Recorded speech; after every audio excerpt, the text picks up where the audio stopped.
Between the hills, the stars, the sky, the river so clear, river so clear. Let's come into this space and I'll share the following words or meditation from Reverend Darcy Lane to help us deepen into our service. This is entitled, If We Listen. Listen. If we listen, we may hear the joys of the people around us. We may hear the concerns of our community. We may hear sorrow in a voice that breaks. We may hear a laugh hiding behind words. If we listen, we may hear the sounds of life around us. We may hear the creatures with whom we share these grounds. We may hear the engine hum of airplanes or cars, of strangers and neighbors traveling. We may hear the whistle of wind, the tumbling of leaves. If we listen, we may hear the sounds of the company of people. We may hear the coughing and sniffling of seasonal colds. We may hear the breathing of those nearby. We may hear the sigh of a body letting go. We may hear the wiggle of the restlessness of sitting, the shuffle of paper or purse or hymnal. And if we listen, we may hear ourselves. We may hear our own joy and laughter and sorrow.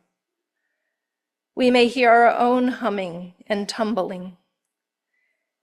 We may hear our own breathing. We may hear our own longing. Listen. We rise.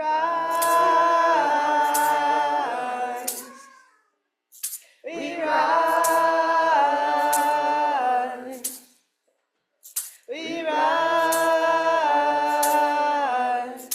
Humbly hearted rise. Won't be divided rise. With spirit to guide us rise. In hope, in prayer, we find ourselves here. In hope, in prayer, we're right here. In hope, in prayer, we find ourselves here. In hope, in prayer, we're right here. We rise. All of the children rise.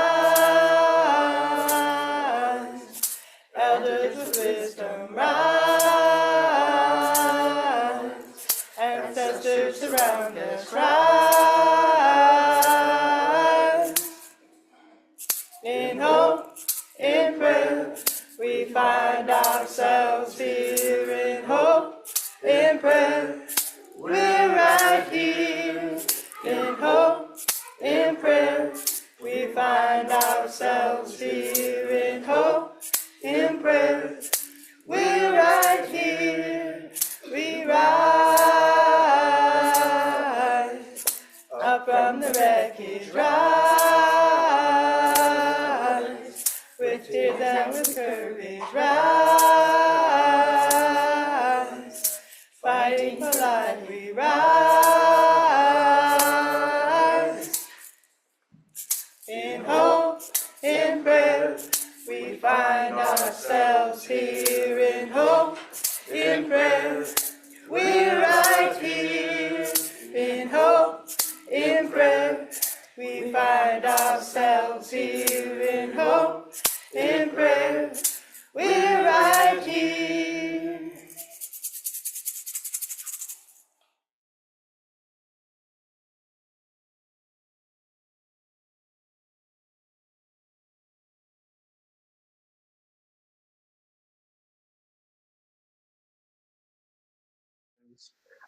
Sometimes we hear that when we talk about nonpartisan work and doing the work that is nonpartisan, we we get afraid to talk about our values, our beliefs, our principles, the things that drive us. And our values aren't partisan. They aren't Democrat, Republican. They aren't red or blue. They are our beliefs. They are our principles. They are our driving forces. And we should be proud and talk about those. We should lead with those values. We shouldn't be afraid to organize around those values and organize with those values in mind. So when we talk about nonpartisan work, we don't want you to have to put your values in your back pocket and only talk about, certain things. We can talk about our values. Our values are what makes us who we are. They're what makes us UUs. They're what drives UU the vote. So when we're doing this work, centered in your values, that's why we're here, right? That's what makes us different than a political party or the left or the right, because we have a divine appointment, something that's deep inside of us, that's spiritual, that we lead with, that we drive, and that drives us. So when we talk about nonpartisanship, keep that in mind. The thing that brought you here today, that feeling in your gut, that feeling in your heart, that feeling in your spirit, use that to organize. That's 100% allowed. Okay, are we all good?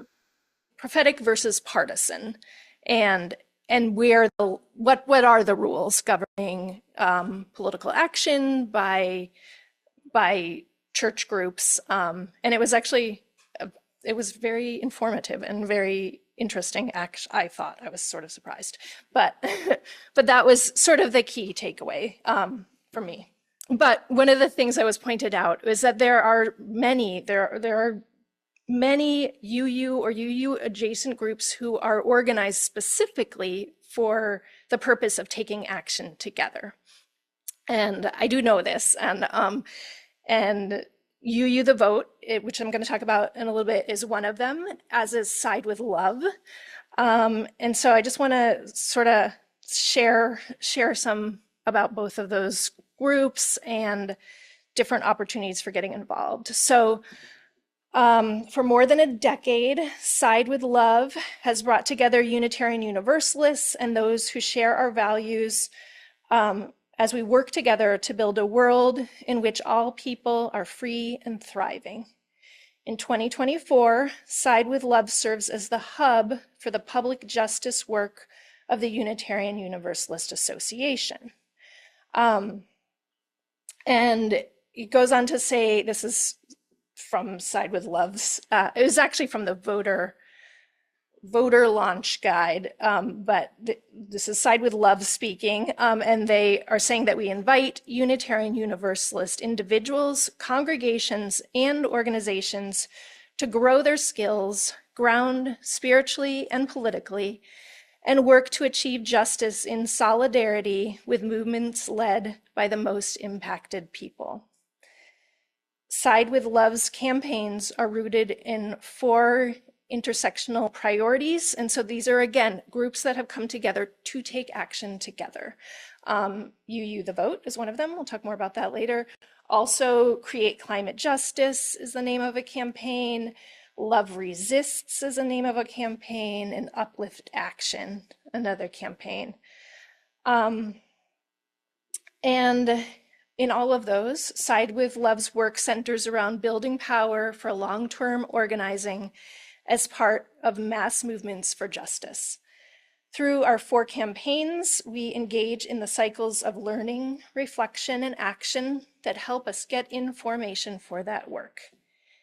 In 2024, one of Side with Love's major priorities is protecting and expanding our democracy, knowing that the outcomes of this year's electoral cycle will shape our ability to achieve our goals in each of our intersectional justice priority areas for years to come.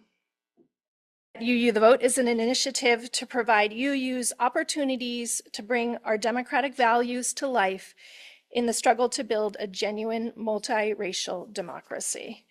And so the work that UU the Vote engages people in includes voter registration, issue education, get out the vote drives, voter protection, and state leadership development, and then more. And you'll also see under the Get Involved tab or button, that UU the Vote is grounded in the statement, UU the Vote is grounded in the current political and spiritual conditions of our faith and national community. As we witness the rise in authoritarianism, we understand the scale of the threat and the urgency calling us to show up in our time. Calling us to show up with our time, talents, and resources in service of our values. Showing up this year is about forwarding our values, expanding our democracy, and changing the material conditions for our communities. So they say also, whatever issues speak to your heart and spirit, we invite you to find your place alongside thousands of Unitarian Universalists who will be working together to UU the Vote in 2024. And so some of the work, specific things that people have been involved in are in-person mobilizations. They're in 9 cities in 8 states. People have been organized, and some people have traveled there. UUs have traveled to help with get out the vote, like canvassing, door knocking. This weekend right now, people are in Texas, in the Dallas-Fort Worth area. Another way they urge is to sign up to be a poll worker. I know that people here may have experience with that. I actually know CJ does. I asked her about that.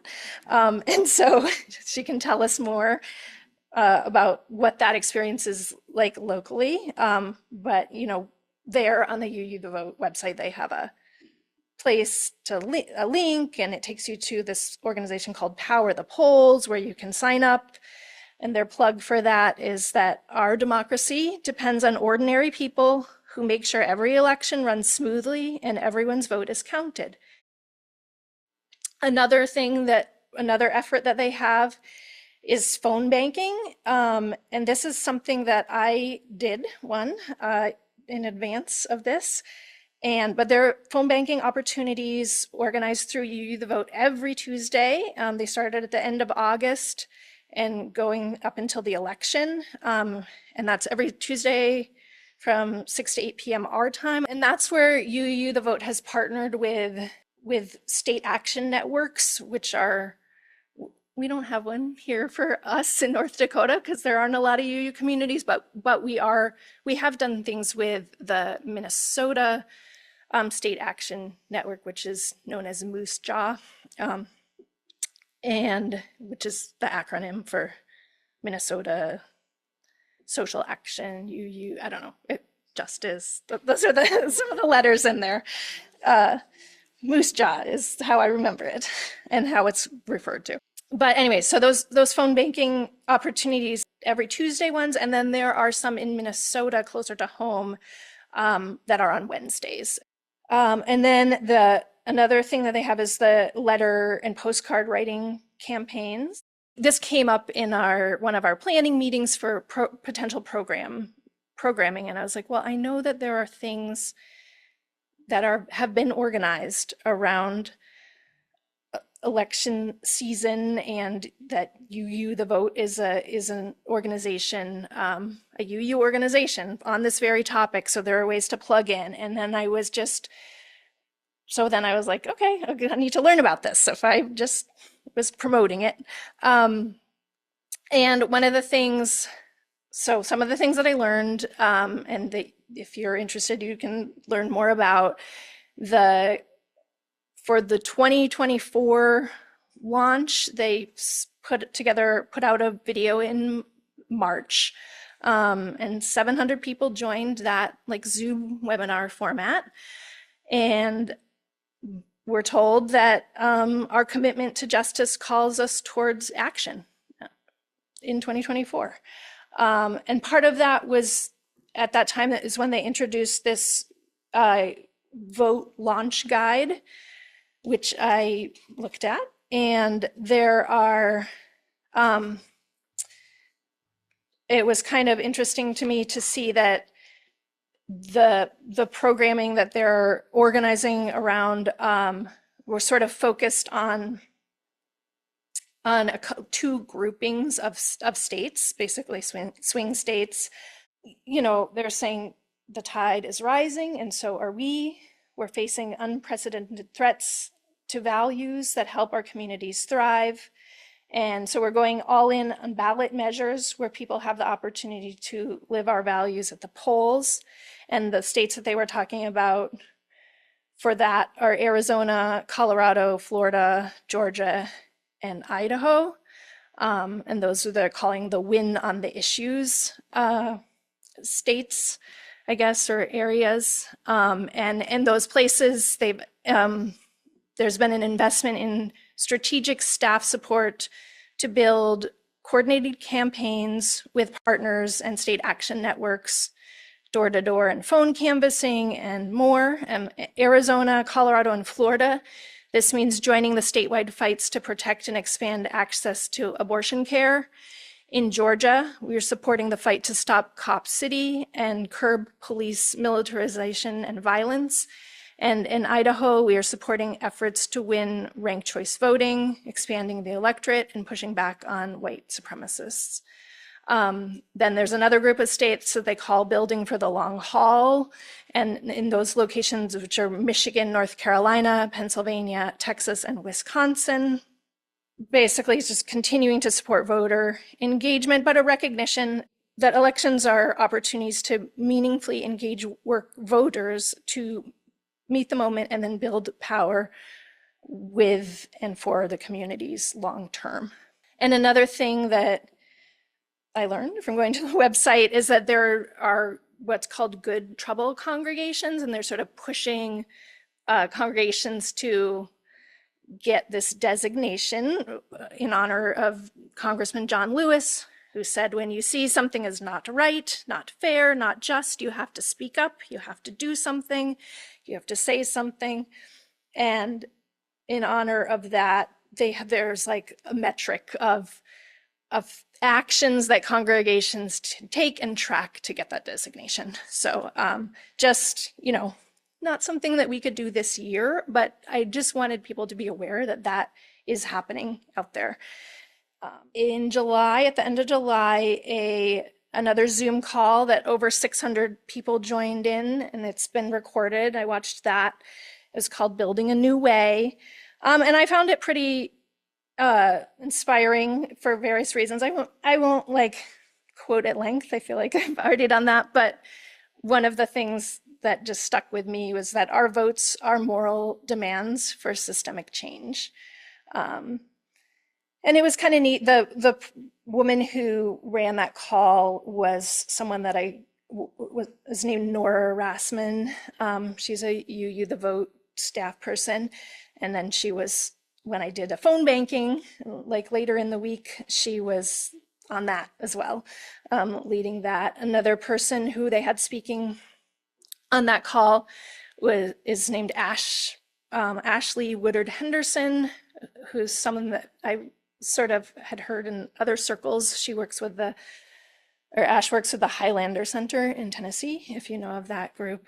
And Ash had a statement like, if you have skepticism or criticism of the two-party system and the electoral system, it's okay. Like you're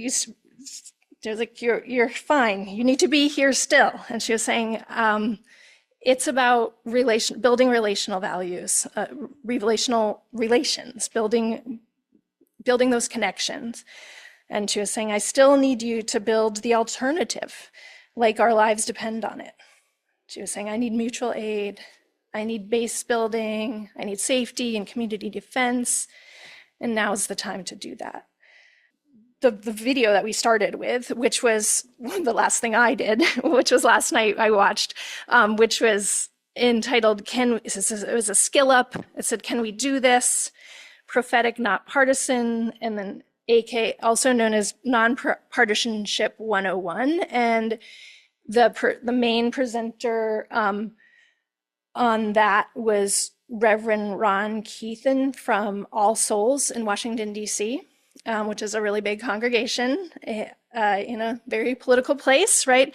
And they do a lot of stuff. And that was his his sort of main message is that there is a lot that congregations can do. And then he went through, the first graphic was real red light, yellow light, green light of what you can't do is that there's a total limit on partisan activity, which the IRS calls political campaign intervention. And then the yellow light, which is what he talked the most about, is lobbying. And there are some limits on it, but it's still allowed. And lobbying is referring to specific legislation by name or number. And it's okay if it's unsubstantial. And his main point was like, it can't be like all you do, but really at this, like doing this postcarding thing today is not going to put us over the substantial mark for if we look at our overall activity. And one of the things that I thought was really, because the postcarding is amendment specific, it names a specific amendment in Florida, and asking people to vote on a specific way on that. But one of the things that I thought was kind of interesting was, there's this rule that close to an election, the IRS may view a sudden entry into the political arena as partisan. And so the best thing to do to not run afoul of that is to have a consistent track record of consistent activity all the time, right? And that's the best way to safeguard against these challenges. When the IRS is looking at issue advocacy versus political campaign intervention, again, another criteria for them is whether the communication is part of an ongoing series by the organization on the same issue that are made independent of the timing of the election. So again, a solid track record of doing this stuff all the time throughout the years is the best way to do it. And we've done that. And so to close, I just want to share a piece that I thought was sort of inspiring, which I found on the UU College of Social Justice website. And they're saying Unitarian Universalism is an orthopraxy, a faith grounded in how we choose to be in the world, rather than an orthodoxy, which would be a faith grounded in a profession of beliefs. As a covenantal faith, Unitarian Universalism is an ever unfolding practice of how we will honor our inherent relationship with everyone and everything. And then that put me in mind right away of the Unitarian Universalist Association's covenant, that we are, as Unitarian Universalists, we covenant congregation to congregation and through our association to support and assist one another. And we build on the foundation of love. Love is the power that holds us together and is at the center of our shared values. And we are accountable to one another for doing the work of living our shared values through the spiritual discipline of love. I'm intrigued by your phone banking as part of UU the Vote. It was actually a very positive experience for me. Pretty much a lot of people that I talked to were happy to hear from me. And yeah. I wasn't sure if that was going to be the case or not. There were a few people who were pretty enthusiastic about what I was there to talk about. Some people had questions. There was information to provide about just logistics of voting locations and ballots and stuff. And one of the second to last people I called, I reached someone who, she was telling me she was in she was an elderly person. She was in I think a rehabilitation center, she said, and she was starting to tell, she couldn't quite hear me initially, but she asked me to slow down. And And she said right away, she was like, I don't have any money to give right now. I just can't do that. But I'm really glad to hear someone calling me. And she was saying she was really grateful to be in that place because she needed the care that her family had got her in there. But she was worried that she wasn't going to get a ballot because her children had a different political viewpoint than she did, and she was reliant on them to like deliver it. But she was like so happy. Like, it was heartbreaking to me to hear sort of where she was. And she was like, I don't get to hear the news very much. I feel that she was sort of surrounded by people who just saw differently than she did. But she was like, so it's really good to hear from you. And I used to do this kind of thing when I was your age. And it was just, I was honestly like weeping. But it was like a chance to connect with someone. And that was one of the things that kept getting sort of in all of this, like as I was sort of researching, one of the messages was the importance of doing relational work, and that's the thing that sustains us and satisfies us. And if it's not, we burn out quickly. Like and that's the thing that's going to make the difference really in the long haul, is having relationships. And so, yes, none of the people that I called, that was the time that I did that was in Florida. And that's how I got these postcards to send, was a follow-up action to take. And that was the day that the hurricane was coming in. There was a woman on the training call in advance, and a UU minister from Florida, and she was thanking us for being there. She was, some people were also Floridians and many were not. And she was like, we get to be the butt of jokes right now across the country. And it really means a lot to me, she said, to know that you care about us and our healthcare options. Go in peace, seeking justice. They come from Jim McGaw. When I say go in peace, I don't mean go in mindless oblivion. When I say go in peace, I don't mean go without challenging yourself or others. When I say go in peace, I don't mean go in utter ease and comfort. When I say go in peace, I mean go in peace seeking justice. I mean go in peace committed to equal rights and opportunities for all.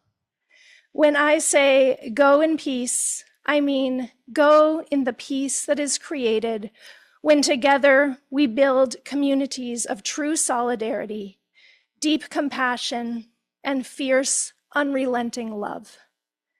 So go in peace.